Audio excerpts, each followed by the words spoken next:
Vamos a hacer pocos, pero nutrida, bueno, muy significativa este encuentro por varias razones.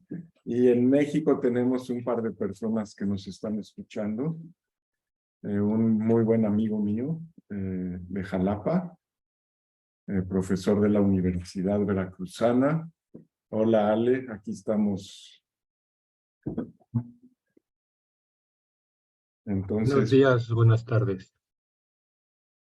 gracias. Pues tú dices, Javier, cuando quieras. Bueno, pues nada, empezamos.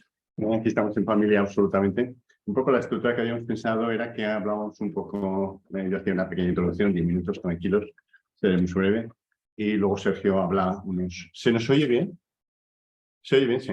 Y luego Sergio habla unos 20 minutos sobre el libro y establecemos un diálogo entre todos los que estamos aquí, si os parece. Yo quería agradecer a la editorial Fedisa que me ha invitado a estar aquí comentando el libro.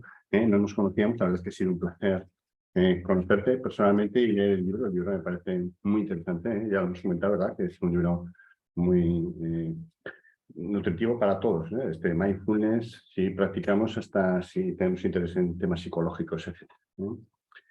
Me impresiona, es una mezcla perfecta de budismo, principalmente Zen. Ya hemos comentado, ¿no?, que es sobre todo tu escuela de judaísmo y también de psicoanálisis, ¿no? La verdad es que es un triplete no tan frecuente. Sí que lo hay, pero no tan frecuente. Y todo el motorio de la cultura mexicana, que también es muy específica, ¿no? Y la nostalgia de la inmigración familiar. Yo esto también me ha impresionado, que también es algo habitual, ¿no? En todos los judíos que emigrasteis de la Europa central en esa zona y en esa época. Te ocurrió casi hace un siglo, ¿no? Pues prácticamente Sí, en ese periodo, desde la actual Ucrania y Hungría, como comentábamos, ¿no? El autor nos habla de esta sensación de pérdida, de una especie de síndrome de Ulises. Pero la verdad, el síndrome de Ulises, que está muy descrito aquí en España por un psicólogo español, sentirse extraño, diferente a la cultura dominante, estar fuera, ¿no? Y esto yo creo que es algo de lo que te ha permitido entender y analizar los que están dentro, ¿no? Te sentías fuera, podías entender a esas personas que estaban dentro porque tú estabas separado de ellos de alguna manera, ¿no? Pero el coste emocional de eso también comentabas que fue muy alto, ¿no?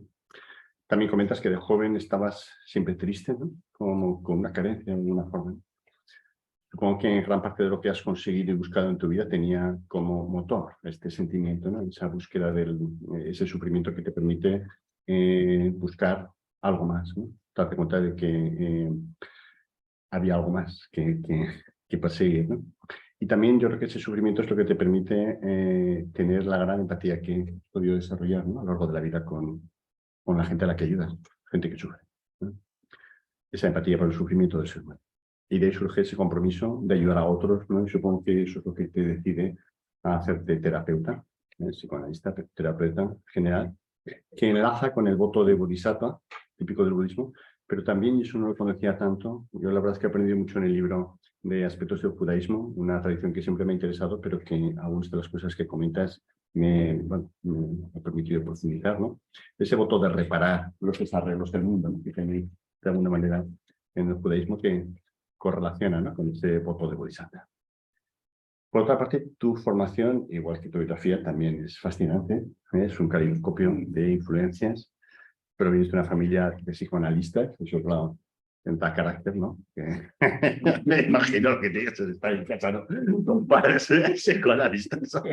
No sé si hubiese comprado eso. por suerte, tío, ¿no? Ah, vale. Tienes que pues, familia y tal. Tíos y tías. Sí, pero bueno, eso tenía que también permear al resto. Claro, ¿no? No, ahí no te libras, ¿no? Estudié psicología en Berkeley, en California, ¿no? También fenomenología y existencialismo, muy interesante. Eso la verdad es que también, ¿verdad? Nosotros en la formación algo estudiamos en Duquesne, en Pittsburgh, y psicoanálisis en México, terapia familiar en Maudsley, en Londres. Bueno, realmente un ramillete de lugares impresionantes, ¿no?, para un currículum. Una formación impresionante, realmente. Con todo esto, lo que encontramos en el libro es lo esperable y yo creo que no defrauda realmente, ¿no? Es la suma de muchas horas de cojín, meditando, de diván, psicoanalizándote, de terapia, viendo pacientes y también de reflexionar y de integrar todo esto, ¿no? No es fácil. Creo que todo eso no es fácil, ¿eh? Hablas del fenómeno Hughes, ¿no? Muy interesante también, ¿no? Porque en el libro vamos a encontrar citas de maestros budistas, sobre todo Zen, pero bueno, también de otras escuelas, antiguos y actuales, ¿no? La visión del judaísmo, más mística y desconocida por muchos de nosotros. A mí ya digo que ha sido uno de los aspectos que más me ha gustado y más me ha interesado. Y la aportación estructurante, a veces fría también, del psicoanálisis. Y nos hablas del fenómeno Hughes, ¿no? De judíos que se hacen budistas, ¿no? Este es un fenómeno interesante, ¿no? Hemos hablado también algo de ello, ¿no? Yo creo que es algo que yo también he visto. Comentábamos a algunos maestros como Ronald Epstein y otros. Y mi hipótesis siempre ha sido que, por supuesto, esto ocurre más en Estados Unidos, tú lo dices también, aquí no es tan frecuente, también porque la población judía es menos abundante, ¿no? Pero yo creo que es un fenómeno muy americano, ¿no? Donde llegó el budismo zen, sobre todo a la zona de California, y se produjo todo este fenómeno.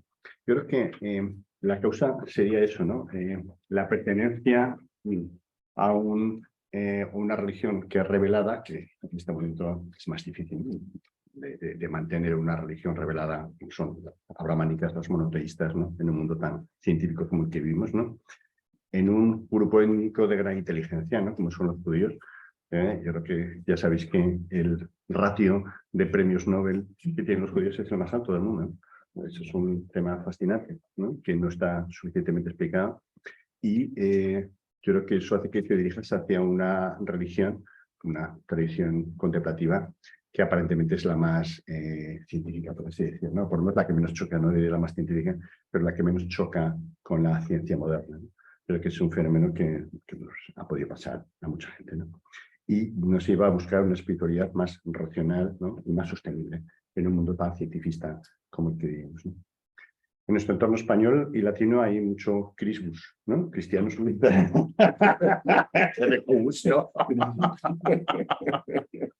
¿No? Mucha gente que se ha formado en el cristianismo. Yo mismo, ¿no? Fui a un colegio religioso, a la SAI, etcétera. Y en los primeros años de vida sí que tienes esa impronta, y por tanto, pero luego posteriormente pues abrazas con más o menos amplitud el budismo, ¿no? Pero es cierto que yo creo que hay una diferencia, ¿no?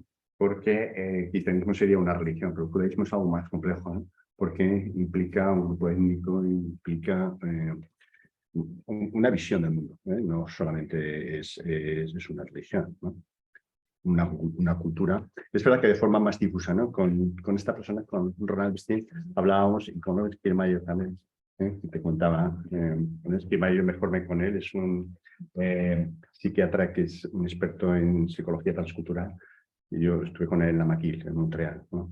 Y Ronald Epstein es un catedrático de medicina de familia judío también, que introdujo mindfulness en Estados Unidos, sobre todo en el ámbito de la medicina.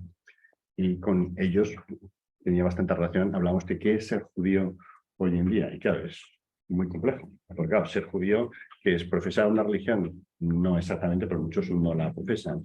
Una identificación con un país. Bueno, yo creo que con Israel hay una relación compleja, ¿no? De muchos de una cultura que se diluye también, depende del país donde estés, etcétera. En fin, ellos mismos comentaban que es una definición compleja, ¿no? Que se puede. Y también, como Sergio Stein afirma, hay muchos psicoanalistas que se han hecho budistas, también es cierto. Hemos visto muchos libros que relacionan budismo, sobre todo Zen y psicoanálisis, sí, aunque ahora hemos estado en casa de un también de budismo tibetano y psicoanálisis, que hay muchos menos. El trabajo pionero en este sentido, ¿no? De 1957, de Erich Fromm y Suzuki, es un libro que hemos leído mucho, el budismo zen y psicoanálisis, que fue, digamos, un primer contacto en todo eso. Tú das muchos ejemplos en el libro de esa colaboración entre psicoanálisis y zen. ¿Y qué aparece en el libro? ¿No? Sergio está obsesionado, como yo mismo, por el paso del tiempo, por la impermanencia, ¿no? Por el hecho de que estamos de paso en este mundo. Y eso tiene tremendas implicaciones, ¿no? Pero sobre todo no solo si se observa racionalmente, sino si se vive de forma experiencial.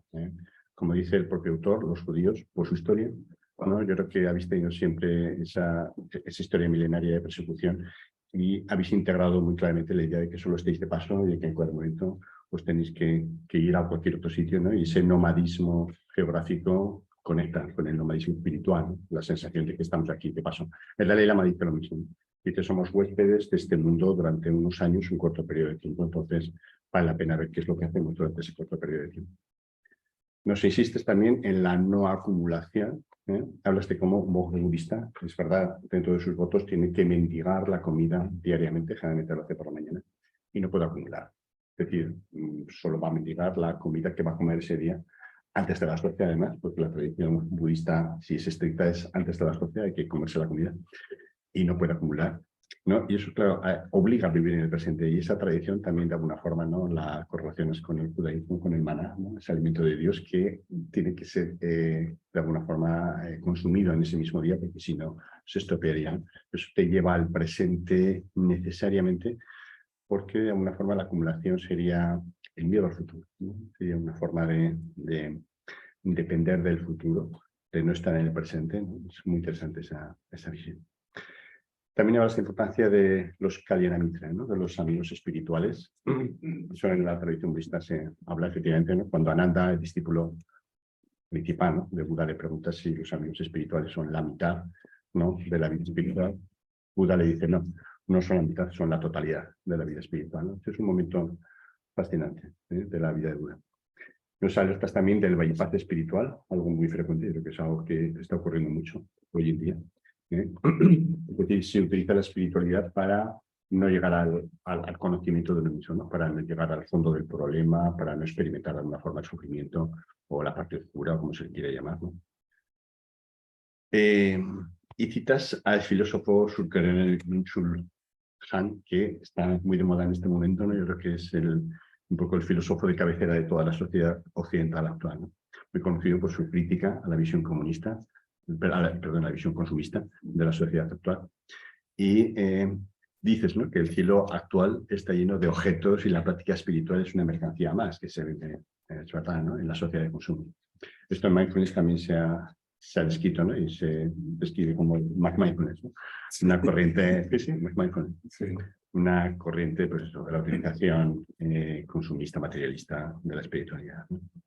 Pero la espiritualidad, según el Zen, como muy bien describes, es lo simple, ¿no? Cargar agua y cortar leña, es decir, vivir el presente. Nada complejo, ¿eh?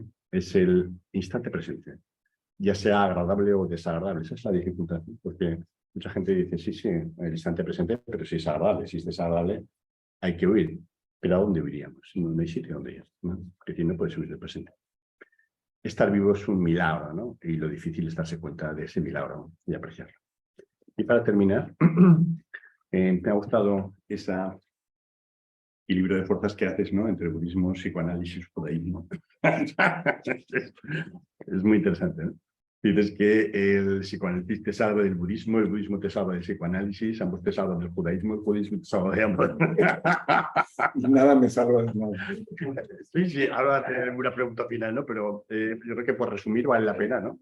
Dices, el psicoanálisis te salva del budismo porque te permite conocer bien la sombra del ser humano, es verdad, el inconsciente, las miserias, esto es verdad que en el psicoanálisis se insiste en este hecho, ¿no? Siempre está, de hecho, yo creo que la gran aportación de Freud es esa, ¿no? Es decir, que hay algo inconsciente que es el motor de muchas de nuestras acciones, pensamientos, etcétera.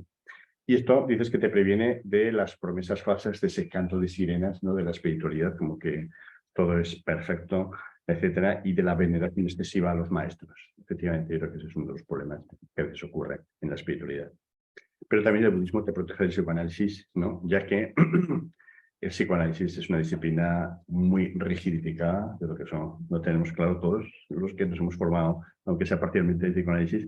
Hay demasiado mimetismo, poca innovación, falta de ética. Yo creo que la falta de ética es algo generalizado, pero que no se escapa tampoco de las tradiciones espirituales, ¿eh? Y un excesivo individualismo, ciertamente. En suma, el budismo lo que da es una confianza en el ser humano, ¿no? De alguna forma conectar con esa naturaleza de Buda, que es nuestra naturaleza original. el judaísmo te salva del budismo, porque el budismo es demasiado bonito y perfecto, ¿no? No estaría yo tan de acuerdo en algunos aspectos, pero bueno, lo dejamos de ahí. Sin embargo, el judaísmo describe, es verdad, ¿no? La relación, eso es fascinante, ¿no? Yo siempre que leía el Antiguo Testamento, que es la parte común, me asombraba, ¿no? La relación con Dios, ¿no? Que era como lo que dices, ¿no? Una opereta italiana. No, digo, hay una especie de lealtad inquebrantable, pero a la vez es como, bueno, ¿no? Un drama griego, ¿no? Porque están continuamente peleándose para aquí y para allá con altibajos, ¿no? Tal, sí, eres mi Dios, pero tal, te castigo, te tal, ¿no? Es casi demasiado humano, ¿no? La relación que existe ahí, ¿no? Exactamente. Y por otro lado, el judaísmo te salva del psicoanálisis porque es verdad que el psicoanálisis es demasiado autocentrado, ¿no? Todo lo que no es psicoanalizable es un error, ¿no? Es una resistencia. Eso es algo que siempre me impresionó, ¿no? Digo, eso es lo típico de las sectas, ¿no? Es decir, todo lo que no está dentro del sistema está fuera del sistema, ¿no? Es una cosa increíble. Y claro, eso te hace desarrollar un escaso respeto a cualquier otra visión del mundo, ¿no? Que es a veces lo que ocurre en el psicoanálisis, que es demasiado autocentrado, demasiado inclusivo, ¿no? Que a su vez el budismo y el psicoanálisis te salvan del judaísmo, ¿no? Porque eso es algo que también me impresiona. Esa presión de ser el pueblo elegido, eso tiene que ser terrible, ¿no? Yo, hablando con judíos practicantes y tal, toda la regulación tan brutal. Yo me acuerdo cuando estuve en Jerusalén, ¿no? Y entré en un ascensor de sábado, ya no sabía lo que era eso, ¿no? Era sábado, intenté apretar el cuarto, no podía, y veo que va parando en todos, ¿no? Digo, salí y le dije a uno del otro día que se ha estropeado ese ascensor. Y dije, oiga, es ascensor de sábado, nadie puede hacer nada un sábado, y entonces, claro, el ascensor tiene que parar en todos los pisos porque no puedes apretar el botón, que sería un acto de creación, ¿no? Entonces, era una cosa tan absolutamente inaudita, ¿no? Y claro, yo una vez hablando con judíos diciendo y tanta regulación no es terrible. Claro, la justificación que dan, bueno, es que somos el pueblo elegido. Esa es la causa de tanta penalidad. No sé si compensa, ¿no? Ser el pueblo elegido con todo lo que hay que hacer, ¿no? Y entonces, claro, esa sensación de ser el pueblo elegido produce un sentimiento de superioridad, pero también una separación pedante, ¿no? Como dices tú. Y me parece apasionante estos análisis. Y la pregunta que quería ya para terminar, y que puedas contestar, bueno, contestar lo que quieras es, ¿y quién salva a Sergio Stern de sí mismo? Porque no es fácil, ¿no? Salvarse de uno mismo con esta historia tan fascinante, pero tan compleja. Bueno, en este momento me salva el estar con ustedes. Pero solo durante media hora. No. El haber llegado hasta aquí, el poder compartir estos momentos, es lo que me salva en el sentido de que, pues, ¿qué más podría uno pedir? Y creo que esa es la enseñanza fundamental de nuestra práctica, que si logramos conectar con, pues, lo que está ocurriendo momento a momento, sí podemos acceder como a una sensación de que aquí tenemos todo lo que necesitamos y que la vida se va formando y deformando de esta forma, pasando de experiencia en experiencia. Si podemos solo apreciar el momento, pues ahí podemos encontrar una especie de salvación o redención. ¿Qué me salva de mí mismo? Los amigos. Yo creo que si no fuera por amigos, amigas, maestros, maestras, he tenido la suerte de conocer gente increíble en la vida que gracias a ellos y a ellas es que estoy aquí, estoy vivo, estoy un poquito más cuerdo. La búsqueda pues sigue su curso, sigue su marcha. Hay algo que siempre me recuerda en este intercambio con estas personas que he tenido la suerte de conocer, pues que no todo se remite a mis propias obsesiones y a digo, tiendo a ser bastante, puedo encerrarme bastante en mí mismo y en mis preocupaciones, a pesar de tantos años de práctica. Muchas veces yo mismo me sorprendo y digo, pues, ¿qué no has practicado? pero la verdad es que las tendencias que tenemos a repetir y a volvernos como a encerrar en nuestros patrones es muy fuerte. Y sí, si no fuera por las amistades, yo no sé dónde estaría. Entonces, pues...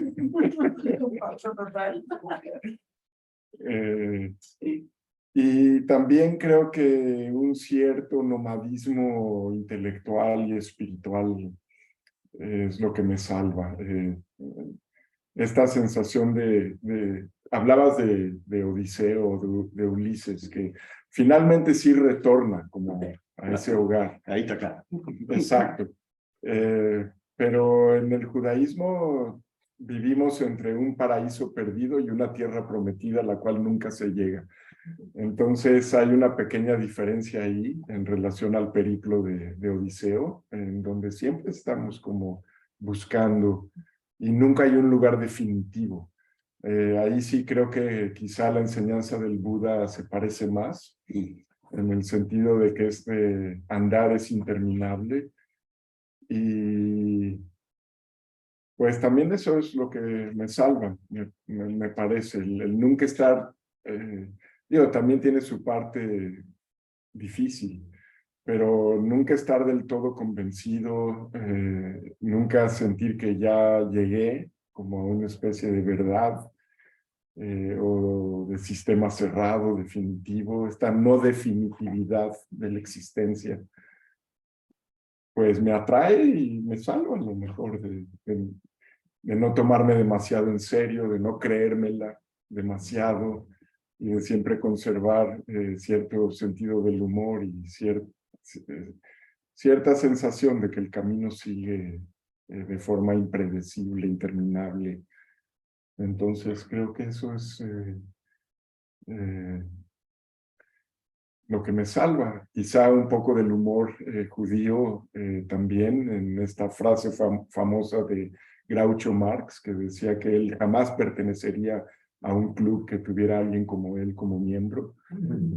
Creo que eso es una forma de ver la vida con la cual resueno mucho. Y definitivamente eso es cierto. Entonces, lejos de sentir que pues he encontrado el camino correcto, pues sigo buscando y empezando de nuevo cada vez. Un poquito esa es mi respuesta. Perfecto. Cuéntanos del libro. Bueno, pues había como muchos caminos posibles para abordar el día de hoy con ustedes. A raíz de una conversación que tuvimos por Messenger, Mercedes y yo, donde me contabas que también eres terapeuta, psicóloga clínica, se me ocurrieron como algunas ideas y quisiera, bueno, enterándome de que hay otro terapeuta aquí, al menos tú también eres... Yo no. No. Soy una outsider. Bueno, somos... Soy amiga de Mercedes. Hubo como un par de reflexiones. Quería abordar con ustedes como el tema de... Porque en muchas de estas presentaciones que he tenido, siempre la pregunta es ¿cómo integras el budismo y el psicoanálisis? Y siempre mi respuesta es no integro. No integro, siento que es una trampa, más bien el querer llegar a una síntesis. Sí, tenemos como esta tendencia los seres humanos a querer integrarlo todo y hacer como una gran síntesis. En este caso, entre el budismo y el psicoanálisis, sería pues, un poco iluso creer que uno es capaz de hacer eso. Y entonces cuando la gente me pregunta, bueno, entonces, ¿qué haces? Siempre mi respuesta es, ¿cómo me ha influido a mí el budismo, la práctica del budismo zen principalmente? Mi respuesta es, trato de ser el mejor psicoanalista que pueda ser. Y esa es la forma en que el budismo zen ha impactado en mi persona, en mi manera de trabajar. Trato de ser el mejor psicoanalista que pueda ser, A lo mejor si uno piensa en un carpintero, ¿cuál sería la diferencia entre un carpintero y un carpintero zen? Pensaría yo, bueno, el carpintero zen también es el que se esmera en hacer su trabajo de la mejor manera posible. Y lo mismo para un psicoanalista. Claro, vivo en una ciudad relativamente chica, entonces muchos de mis pacientes, de los pacientes que ya llegan a trabajar conmigo, saben que yo fundé hace muchos años un centro de meditación que se llama Montaña Despierta. Entonces ya vienen buscando a un analista, a un terapeuta, que saben que tiene este interés por la práctica de la meditación. Y aún así, no es que yo trabaje directamente con mis pacientes, a menos de que lo pidan, con alguna forma de meditación. Si ese es el caso, en algunos casos podemos incluir la práctica de la meditación en nuestras sesiones. Por ejemplo, tener algunos minutos de meditación antes de comenzar la sesión propiamente dicha, para crear como un clima contemplativo y que la palabra pueda surgir como desde ese silencio propicio que la práctica nos da, de no saber exactamente qué es lo que va a pasar, pero como ese incubar, es como, somos como aves que se sientan, no sabemos exactamente cuándo los polluelos van a, como con el pico, empezar a romper el cascarón, pero estamos ahí sentados, como en nuestro cojín, esperando a que algo ocurra. Y eso puede ser muy útil con algunos pacientes que están como muy defendidos y que vienen como con un discurso muy preplaneado. El de poder introducir algunos minutos de silencio para no saber qué es lo que va a aparecer y quizá desde ahí poder penetrar a aspectos que no sería tan fácil de otra manera. Pero realmente es en pocas ocasiones en que yo trabajo así. Eh, mi, mi forma de trabajar sigue siendo muy la de un psicoanalista, que sigue la guía o sigue como los, sí, como las señales, ¿no?, del paciente, más que yo querer introducir o establecer un camino previo que venga de mí.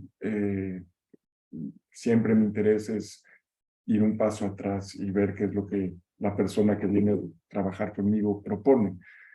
Entonces eso es como a resumidas cuentas cuando la gente me pregunta, bueno, ¿y cómo integras? Hoy yo lo que quería era más bien centrarme en la persona del terapeuta o del psicoanalista y ver cómo la práctica de la meditación puede tener ahí una labor importante.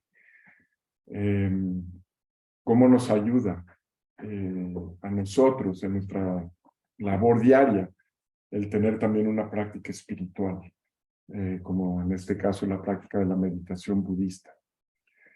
Para el libro, para el cuenco vacío, lo primero que yo tuve que hacer para poder dialogar con el psicoanálisis y con algunos psicoanalistas, porque uno inevitablemente tiene en mente a ciertas personas, incluido al propio analista, que a lo mejor no fue muy como receptiva en este caso.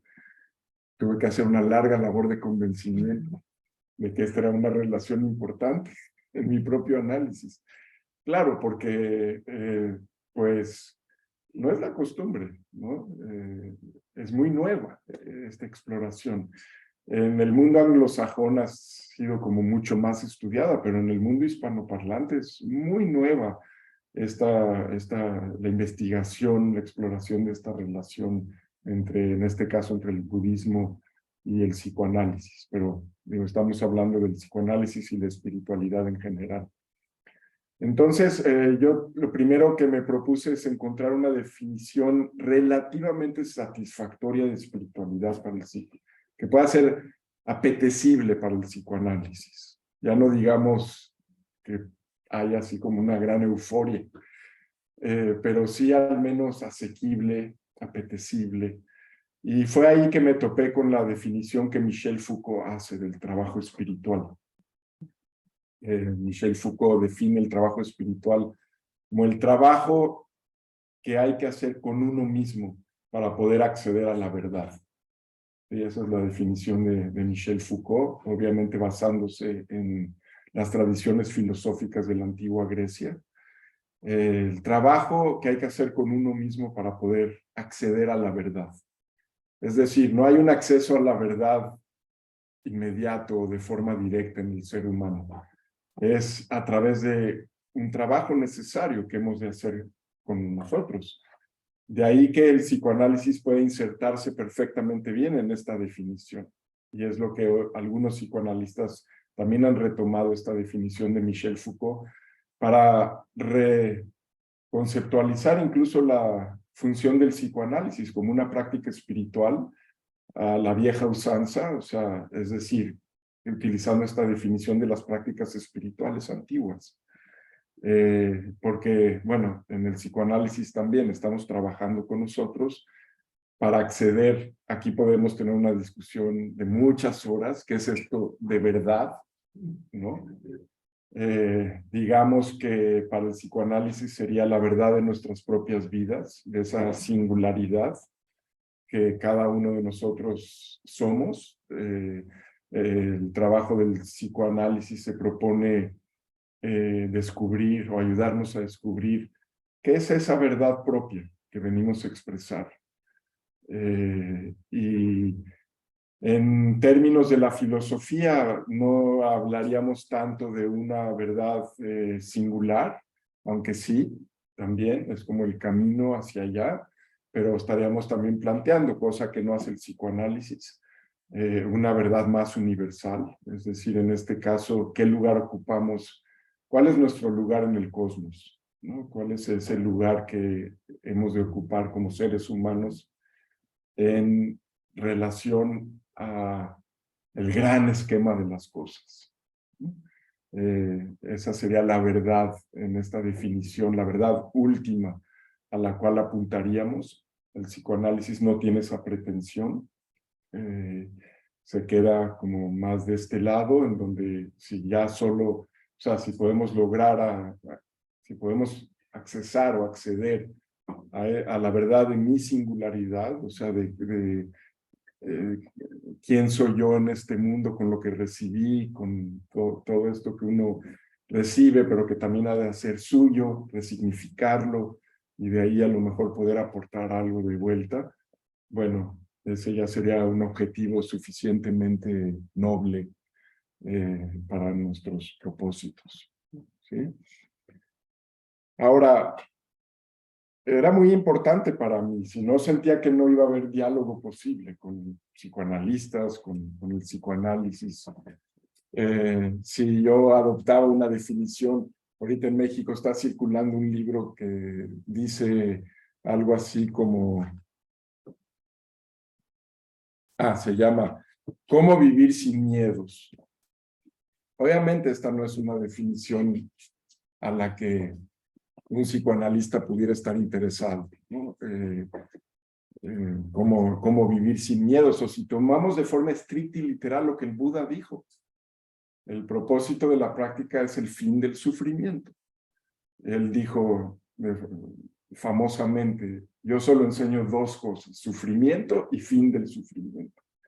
Ahora, sufrimiento, bueno, podemos entenderlo también como psicoanalistas, estudiamos el sufrimiento, pero si yo propondría que el propósito de la práctica es terminar con el sufrimiento, pues no habría forma de encontrar ahí un punto de encuentro o un diálogo, porque ningún psicoanalista en su sano juicio apuntaría en esa dirección, de plantearse como el propósito de nuestra práctica el fin del sufrimiento.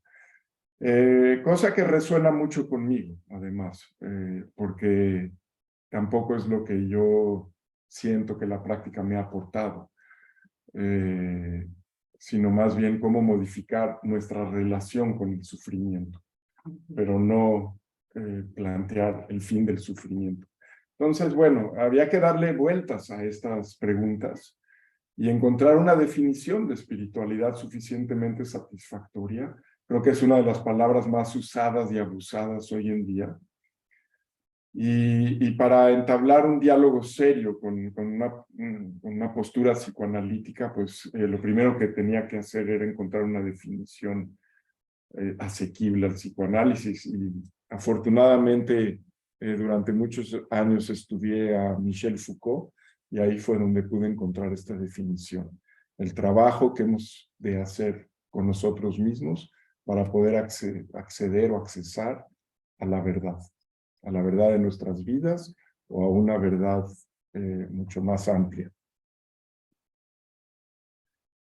Entonces, lo que quería como explorar con ustedes un poquito hoy es esta pregunta: ¿qué puede ofrecer la espiritualidad al psicoanálisis?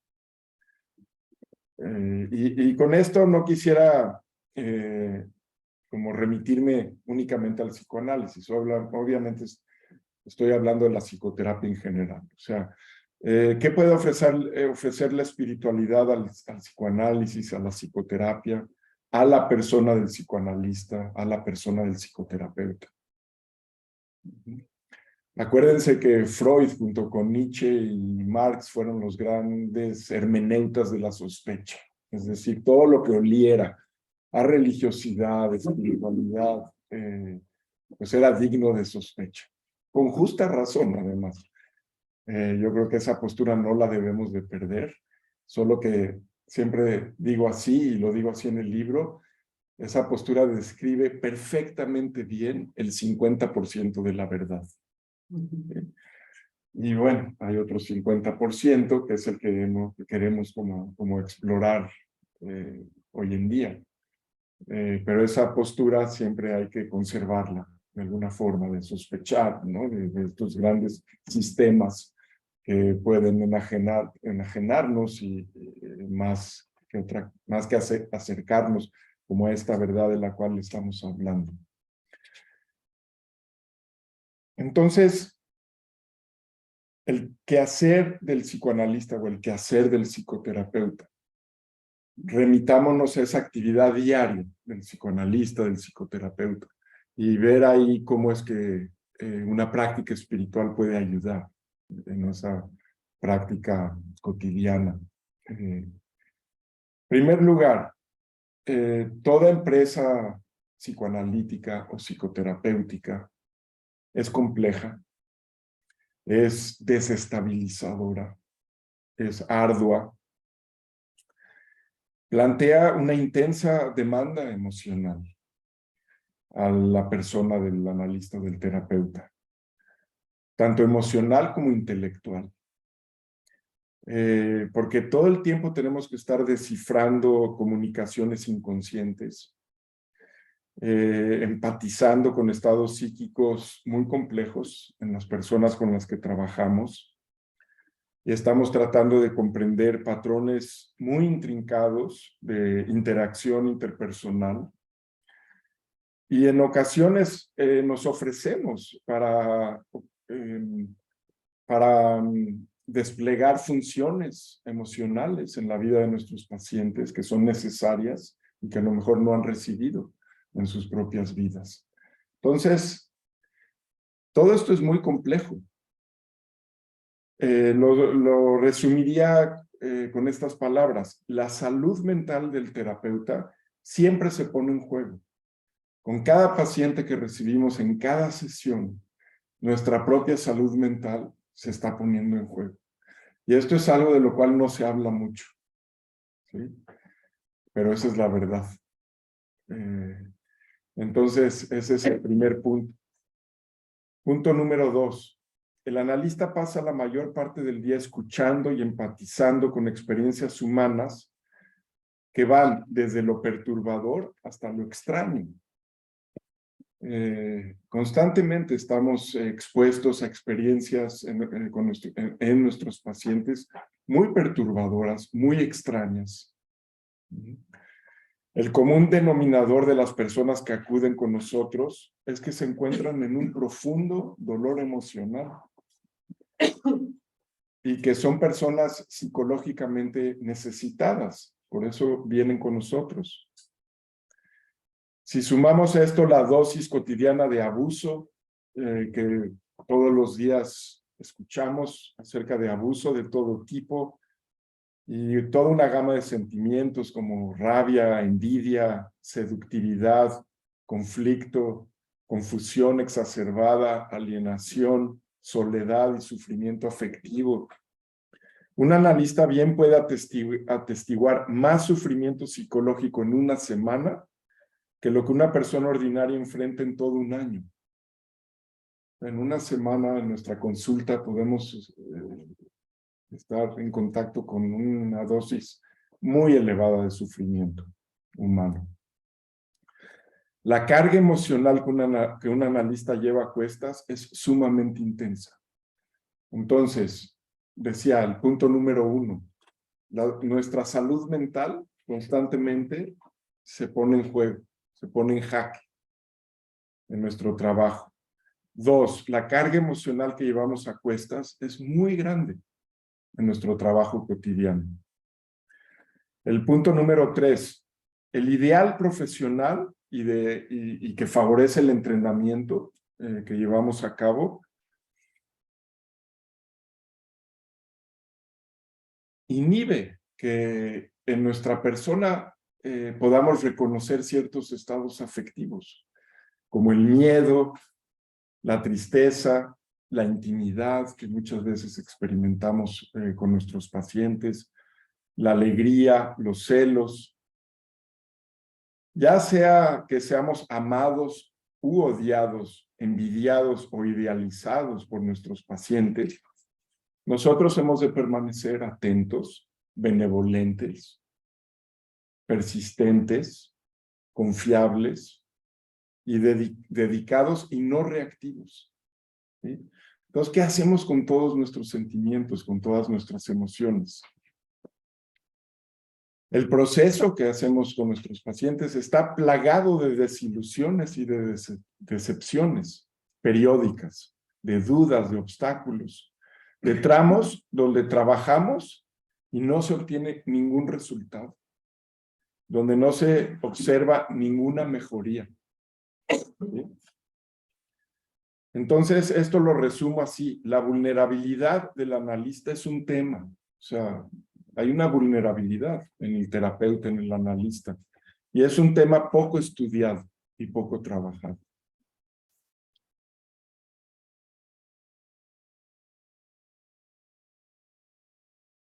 Punto número 4.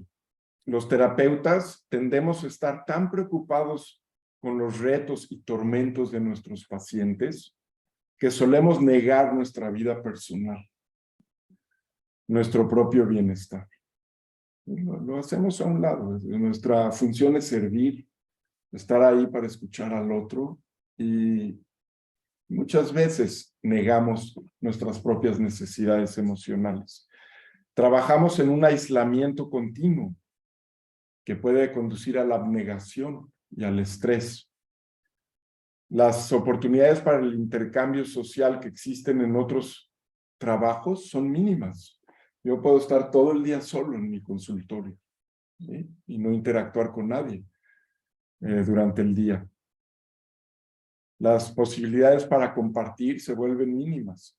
Les decía que vivimos en una ciudad chica, entonces llego en la noche a mi casa. Mi esposa conoce a muchos de los pacientes, ella es maestra de yoga, mi esposa. Entonces, el mundo en el que nos movemos es bastante reducido. Entonces, mi esposa y yo no tenemos nada de qué hablar en las noches, porque no podemos. Y esto es un problema, ¿verdad? Entonces, ¿de qué hablamos? Bueno, algunos analistas pasamos el día entero solos, interactuando con nuestros pacientes nada más. Y al mismo tiempo somos personas de carne y hueso, inmersas en un contexto sociocultural, político, económico, igual que todos. Nos aquejan enfermedades, muertes, nacimientos, problemas familiares, malestar con realidades políticas y sociales. Esto, por ejemplo, para mí se puso de evidencia en la pandemia, con el COVID, en donde de un día para el otro el nivel de llamados, de consultas, incrementó exponencialmente, porque todas las personas estaban en crisis. Las familias en crisis, las parejas en crisis, los hijos en crisis. Yo también estaba en crisis, exactamente en la misma crisis, con mi hija en casa, deprimida porque no podía salir, con toda la incertidumbre que todos experimentamos en esos momentos. Pero uno tiene que operar como si a uno no le estuviera ocurriendo lo mismo. Fueron momentos muy, muy difíciles para trabajar.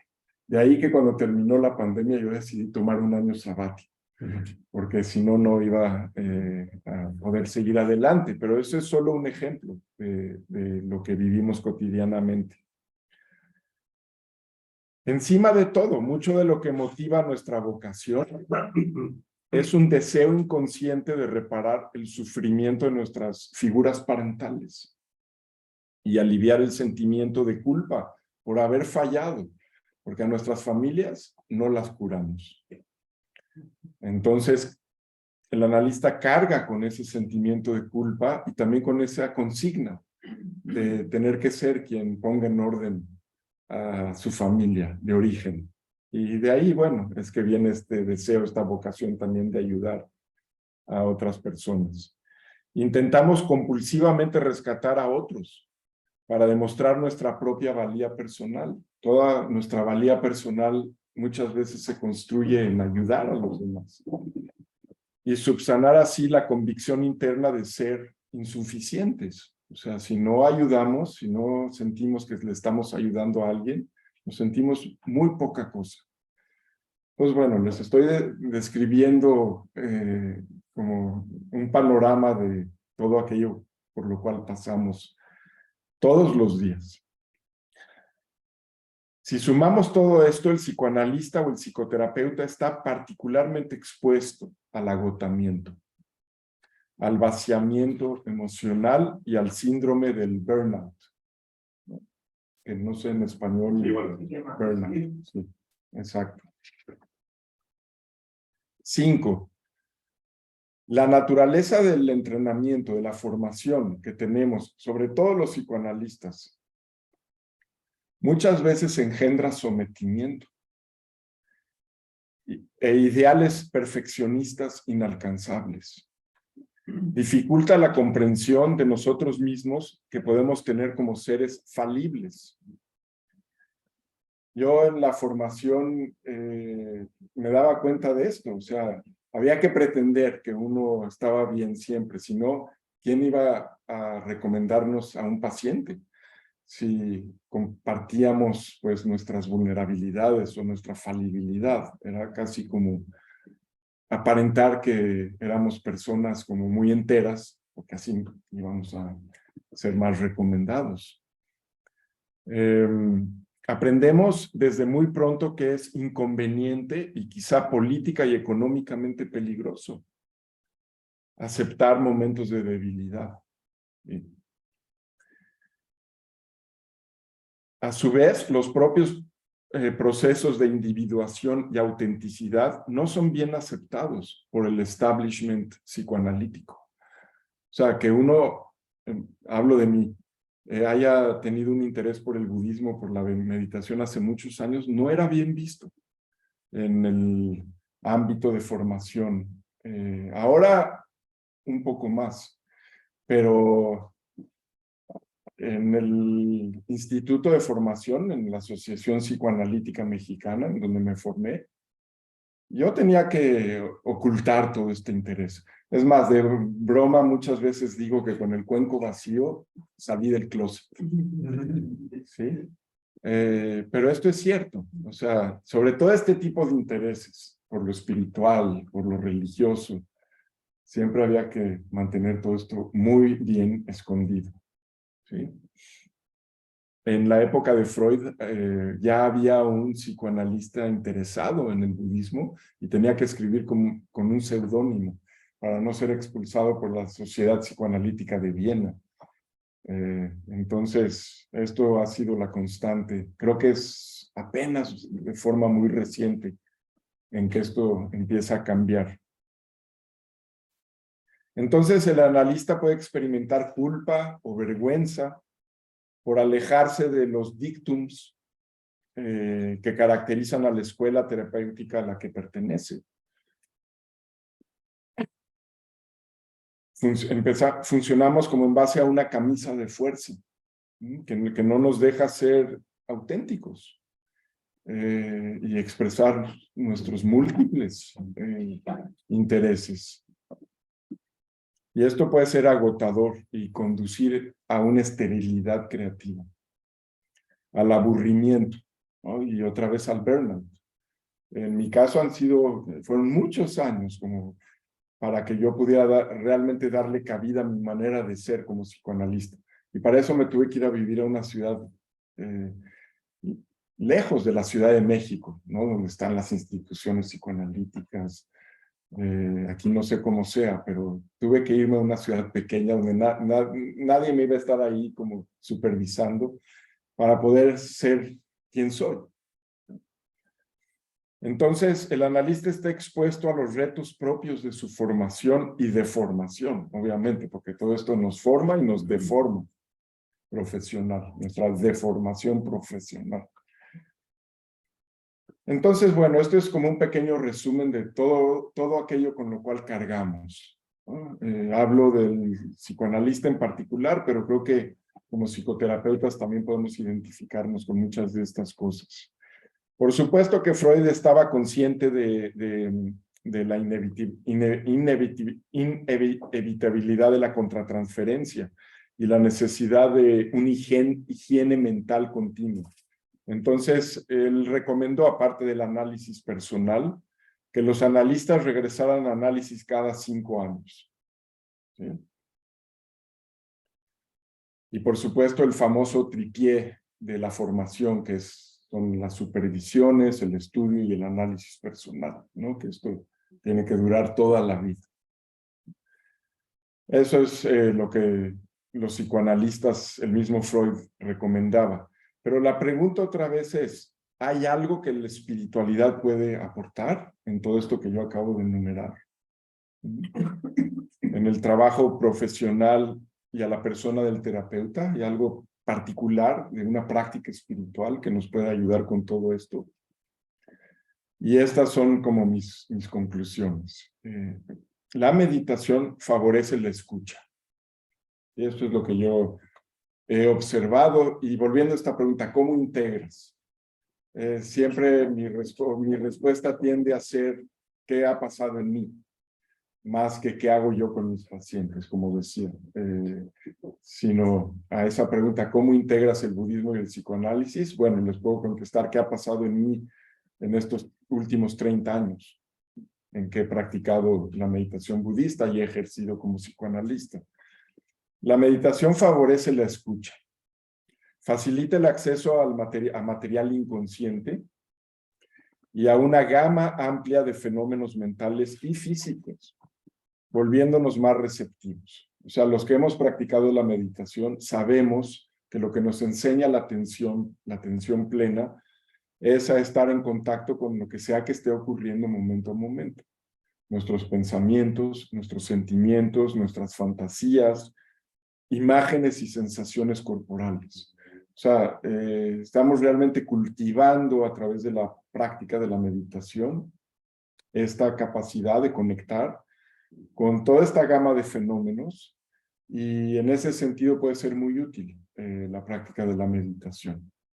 ¿Sí? También aprendemos a no juzgar en la práctica de meditación, a aceptar lo que sea que esté ocurriendo y a entender que son una serie de fenómenos impermanentes que están todo el tiempo apareciendo y desapareciendo y de los cuales siempre estamos tratando de escapar de alguna forma. Y esto lo podemos observar claramente en la práctica de meditación. Entonces es una práctica muy útil. Si bien en el psicoanálisis también ya se hablaba de la atención libremente flotante y de la asociación libre como formas paralelas en donde bueno, la palabra atención aparece, quiere decir que se está entendiendo que hay algo del orden de la atención, de voltear a ver, de voltear a mirar de manera no juiciosa los fenómenos que aparecen en el campo experiencial. La práctica de meditación nos puede ayudar en ese sentido también, de contactar mejor con toda esa gama de experiencias que estamos, por las cuales estamos pasando momento a momento. Sobre todo, la meditación favorece una mayor tolerancia hacia todo lo que experimentamos, incluyendo nuestros estados afectivos. Bion hablaba mucho, el psicoanalista Wilfred Bion hablaba mucho del continente y el contenido, ¿sí? Y él decía que el continente es como ese recipiente. El analista ha de cultivar como un recipiente amplio en donde pueda caber todo lo que el paciente trae. Y la labor del analista la comparaba como con la labor de la madre en los primeros años de la vida, la capacidad de reverie, como de ensoñar y de simplemente contener esas emociones que el bebé o el niño pequeño trae. Y la madre, hablaría del padre hoy en día también, de forma equivalente. Los padres metabolizan las emociones complicadas para los hijos. Les dan nombre, les encuentran una explicación y devuelven eso que parecería ser como indescriptible, inundado por estados afectivos. Los padres metabolizan esto y pueden devolver de una manera digerida eso que se está experimentando, y la función del analista tendría mucho que ver con esto. Entonces, para eso es necesario tener un continente en donde quepan todos estos. Si nuestro recipiente es muy estrecho, y hay padres que tienen un recipiente muy pequeño, no caben ciertas emociones, ¿sí? Y esas son las que se desbordan. Y después, pues esto es lo que vemos con las personas que trabajamos, que no, o sea, nuestra primera labor es ayudarles a construir un recipiente muy amplio en donde puedan caber todo tipo de estados afectivos, tanto placenteros como displacenteros, ¿sí? Y la meditación puede ayudar muchísimo en esta dirección. Es justamente la función de la atención plena y de la práctica de meditación cotidiana lo que nos ayuda es a crear este recipiente en donde todo cabe, ¿sí? No hay necesidad de excluir nada. Sabemos que tenemos esta capacidad innata, los seres humanos, de estar ahí con lo que sea que nos esté ocurriendo. Es debido a ciertas experiencias o esta dificultad heredada de no poder lidiar con ciertas cosas que reproducimos entonces nosotros, y que se vuelve imposible enfrentar ciertos estados. Pero la naturaleza búdica habla de que en principio somos capaces de contenerlo todo, si es que sabemos y aprendemos cómo estar ahí presentes con lo que sea que nos esté ocurriendo. Entonces, el analista o el terapeuta puede sentarse con y a través de un rango muy amplio de emociones, sin necesidad de actuar, sin necesidad de reaccionar, sin necesidad de resguardarse o de esconderse. Simplemente poder estar ahí.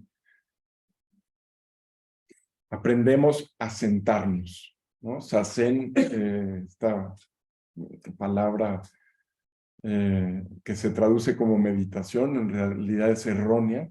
Sazen simplemente quiere decir sentarse, ¿sí? Y es eso, es como si sentarse con lo que sea que pudieras, más bien no moverse, porque uno puede estar, o sea, sentarse ni siquiera quiere decir sentarse, quiere decir estar con, ¿sí?, lo que sea que esté ocurriendo. Por otro lado, la práctica de la meditación nos otorga la posibilidad de relacionarnos con nuestras teorías de forma más fluida y reconociéndolas como tal. Simplemente son teorías, no son la verdad absoluta, ¿sí?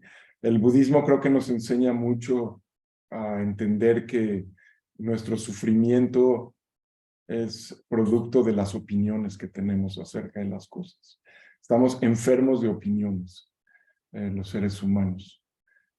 Y si no, volteemos a ver el mundo y las guerras y todo lo que ocurre en el mundo, estamos enfermos de opiniones. Y volteemos a ver lo que ocurre en un instituto de formación, todos peleados con todos por las opiniones, ¿verdad? Que defendemos como si fueran la verdad. Creo que la práctica de la meditación nos otorga esta posibilidad de empezar a contemplar nuestras opiniones simplemente como opiniones, nuestras teorías como ideas provisionales. Nos acercamos, sí, con cierta comprensión, pero no son más que formas provisionales de entender ciertos fenómenos, para nada verdades absolutas. Entonces creo que esa es otra contribución. La meditación nos ayuda a trabajar como lo planteó Bion también. Él decía, hay que trabajar sin memoria y sin deseo. Cuando llega el paciente, sin memoria y sin deseo. Es decir, como si fuera la primera vez que nos encontráramos con esa persona. Y sin deseo, es decir, sin ese deseo de querer que el paciente logre algo, ¿no? Porque eso ya sería como imponer nuestra propia forma de ver el mundo, o nuestros valores, o lo que sea. Entonces, hemos de recibir a nuestros pacientes cada sesión como si fuera la primera vez. En el Zen hablamos de mente Zen, mente de principiante, esta mente de asombro, ¿sí? Pues, como si fuera la primera vez. Y sin imponer nada, dejando que las cosas hablen, surjan. También la práctica de la meditación nos ayuda a combatir el egocentrismo y ubicarnos en una realidad más amplia, abarcativa e inefable. La práctica contemplativa nos permite explorar el ámbito del ser, no solo del hacer.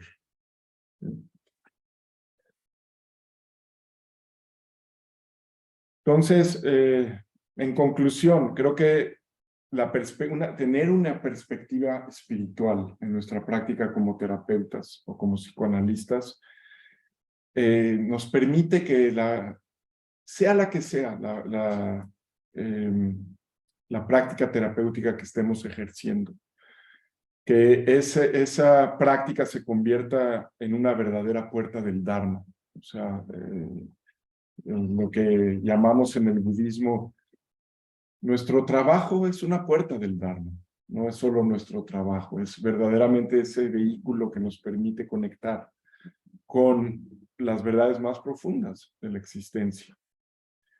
Un camino hacia el aprendizaje y la comprensión, la compasión y la conexión.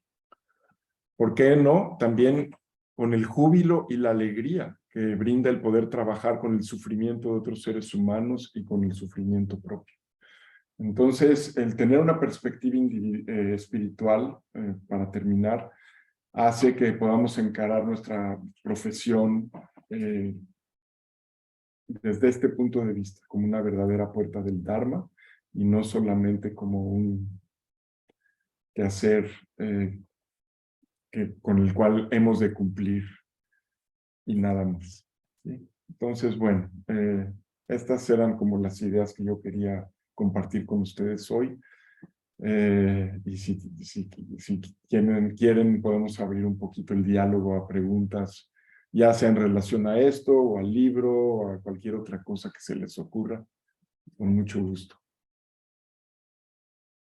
Yo he visto me he sentido muy identificado con muchas cosas de las que cómo soy la vida. No soy psicoanalista, no soy, pero sí que en particular que las que dices me resuenan bien, suenan como algo propio. Pues, y cuando los estoy leyendo y a leer, me sirvió mucho, sobre todo la primera parte en la que hablas de la meditación, porque cuando la gente le pregunta, en el caso como profesor de yoga, qué es meditar o cómo meditas, cómo hay que meditar, yo siempre digo que simplemente siéntate y ya. Y no busques nada, no hagas nada, porque mi experiencia con otra gente que enseña o que pretende enseñar es lo de pon la mente en blanco y hace esto y haz lo otro, pero ¿cómo pones la mente en blanco? Imposible. O sea, yo, mi experiencia de años es que la mente no puede estar parada, nunca está parada. La mente es algo que funciona, que gracias nos enseñan a usar, y entonces todo lo que he leído hasta ahora y lo que has comentado me resuena bastante como algo propio. Bien, muchas gracias. Y tienes razón, creo que ese es uno de los malentendidos más difíciles de erradicar. Mucha gente llega a la práctica pensando que el objetivo es justamente poner la mente en blanco o no pensar. Y creo que es se convierte en uno de los obstáculos más grandes y fuente de frustración tremenda, porque obviamente eso es imposible. Lo que podemos hacer es, como lo describen algunos de mis maestros, abrimos la puerta de adelante y la puerta de atrás para los pensamientos, ¿no?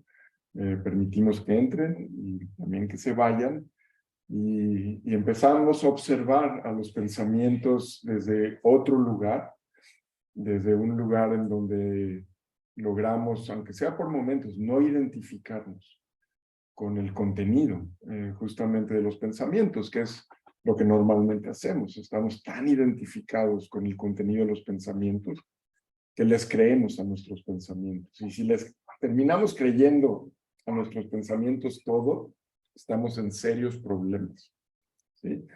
Entonces, esta práctica de soltar y regresar a algo como más básico, más primario, que es el cuerpo. En la práctica Zen hacemos mucho hincapié en la postura, en la respiración, como aquello a lo cual regresamos cada vez que soltamos como este tren de pensamientos. Bueno, se va invirtiendo el centro de gravedad en nuestras vidas, que generalmente está aquí. Este es nuestro centro de gravedad, es decir, lo que pensamos, esa es la verdad, esa es la realidad. Así es el mundo, y estamos totalmente identificados con lo que pensamos. Y poco a poco, a través de la práctica, se ve invirtiendo ese centro de gravedad para encontrarlo aquí, en la parte más baja del abdomen, que es ahí donde estamos tratando de poner la atención cuando respiramos, y que es el centro de gravedad que existía cuando nacimos. Ahí era nuestro centro de gravedad. Si ustedes ven a un bebé respirar, por ejemplo, podemos darnos cuenta perfectamente que ese es el centro de su ser, y cómo paulatinamente pues se vuelve aquí arriba lo que orienta todo, ¿no? Entonces, efectivamente, creo que es poder estar con nuestros pensamientos de una manera menos absolutista, diría yo, lo que vamos aprendiendo a través de la práctica. Y sí, desaconsejar mucho a la gente que viene buscando una especie de una especie como de tranquilidad idílica, o de poner la mente en blanco, todas estas ideas que a veces tenemos de lo que se trata la práctica. Muy prontamente nos damos cuenta que no va por ahí.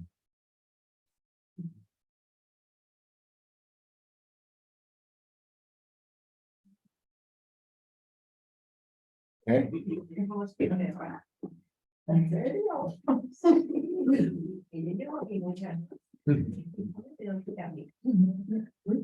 Me hubiera gustado estar, pero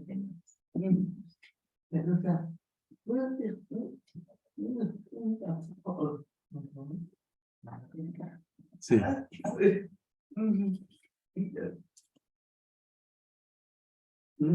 A mí, tengo el libro como ocho, lo que has hablado, la verdad es que me ha llegado mucho. Entonces, por un lado, yo sé algo de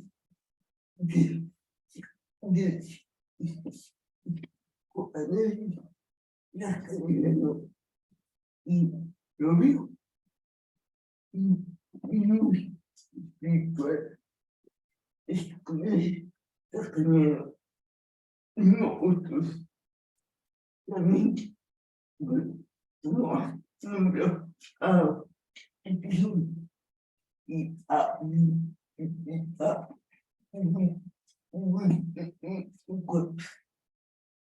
pero lo que más me ha llegado de libros cuando hablabas de que influye en los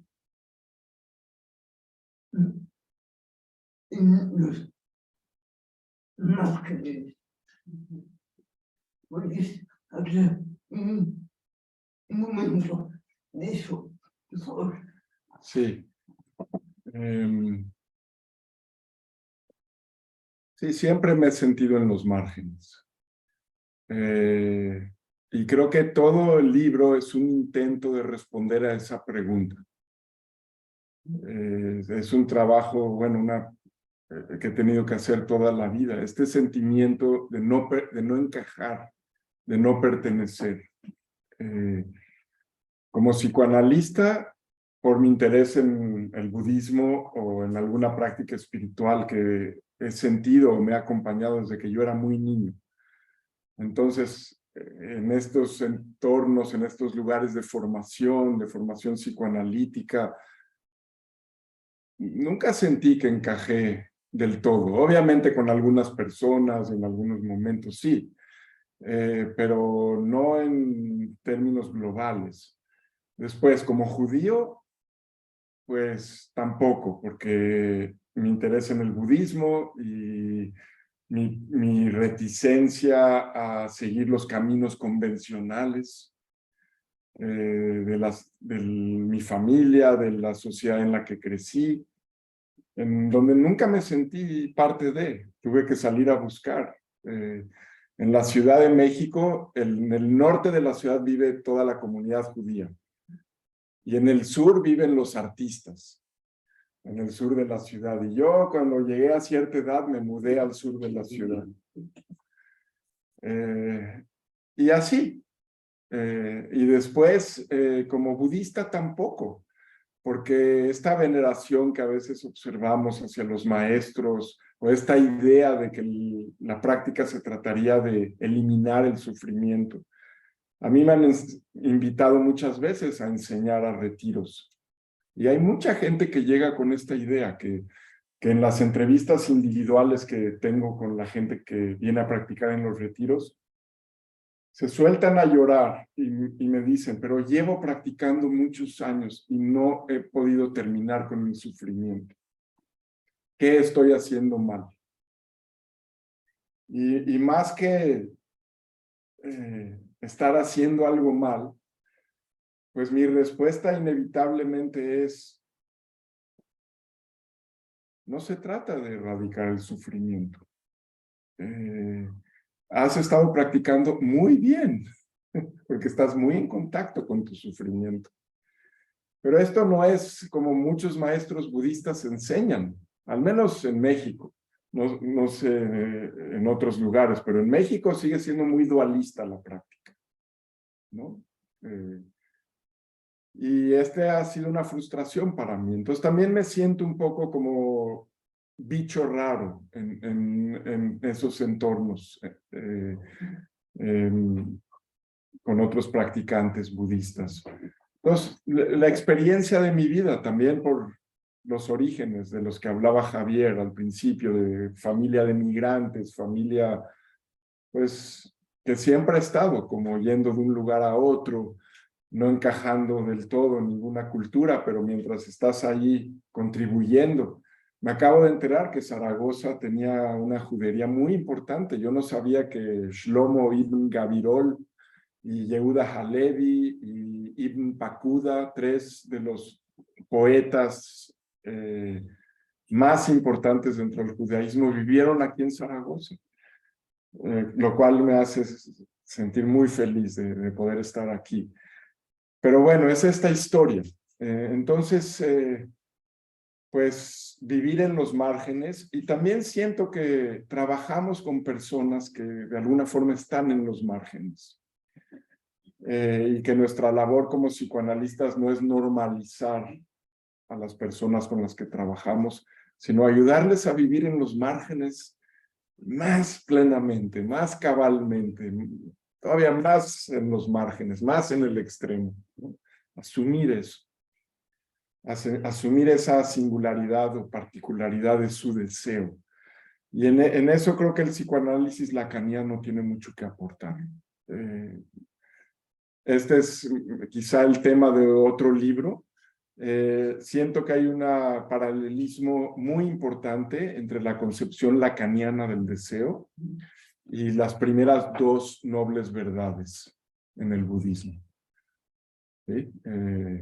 Entonces, bueno, creo que eso será motivo para otro momento. Sí.